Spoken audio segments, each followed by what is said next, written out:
حضرت خباب رضی اللہ تعالیٰ عنہ فرماتے ہیں کہ حضرت مصعب بن عمیر رضی اللہ تعالیٰ عنہ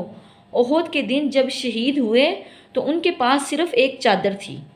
ایک دھاری دار ان کے پاس چادر تھی۔ جب اس چادر کے ساتھ ہم ان کا سر مبارک ڈھانپتے تو ان کے پاؤں ننگے رہ جاتے، جب ان کے پاؤں کو ڈھانپا جاتا تو ان کا سر مبارک ننگا رہ جاتا۔ پس رسول اللہ صلی اللہ علیہ وآلہ وسلم نے فرمایا کہ تم ان کے سر کو ڈھانپ دو اور ان کے پاؤں مبارک جو ہیں ان کے اوپر گھاس دے دو۔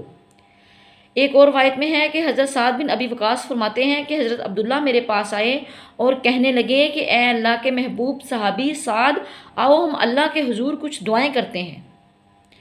حضرت سعد بن ابی وقاص فرماتے ہیں کہ ہم دونوں بیٹھ گئے اور اللہ تعالیٰ سے دعا کرنے لگے۔ پہلے میں نے دعا کی، میں نے کہا اے اللہ، کل جب احد کے دن میرا کفار کے ساتھ کافروں کے ساتھ مقابلہ ہو تو میرے متھے میرے سامنے ایک ایسے بندے کو لگانا جو بڑا طاقتور ہو، اس کے ساتھ میں لڑوں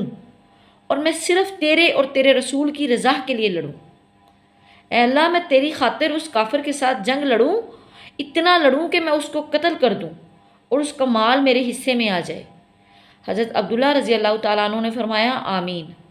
پھر حضرت عبداللہ نے دعا کی کہ اے اللہ، جب احد کے دن میرا کفار کے ساتھ سامنا ہو، میرے سامنے جب کوئی کافر آئے تو وہ ایسا ہو،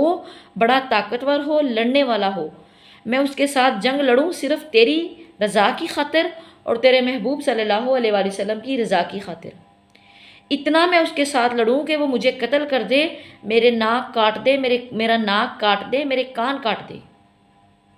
حضرت عبداللہ فرمانے لگے کہ اے اللہ، جب میں تیرے حضور حاضر ہوں تو مجھ سے پوچھے کہ اے عبداللہ، تیرا ناک، تیرے کان کہاں ہیں؟ تو میں کہوں اے اللہ، میں نے تیری خوشی کے لیے، تیری رضا کے لیے، تیری راہ میں شہید کیا، خود کو بھی، اپنے جسم کے ان حصوں کو بھی۔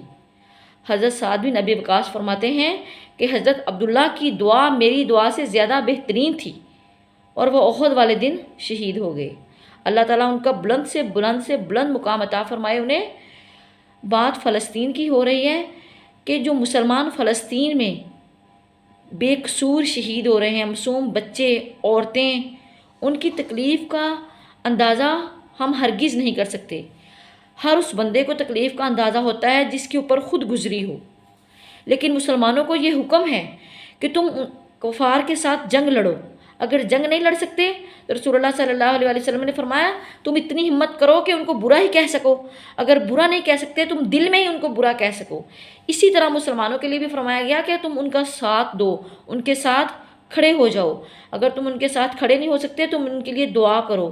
رحمت کی دعا کرو ان کے لیے کہ اے اللہ، فلسطین کل جب اللہ کے حضور حاضر ہوں گے کم از کم یہ تو کہہ سکو گے کہ اے اللہ، ہم نے فلسطین کا ساتھ جا کے لڑ تو نہیں سکے، جنگ تو نہیں کر سکے، ہمیں اجازت نہ ملی یا ہم جا نہ سکے،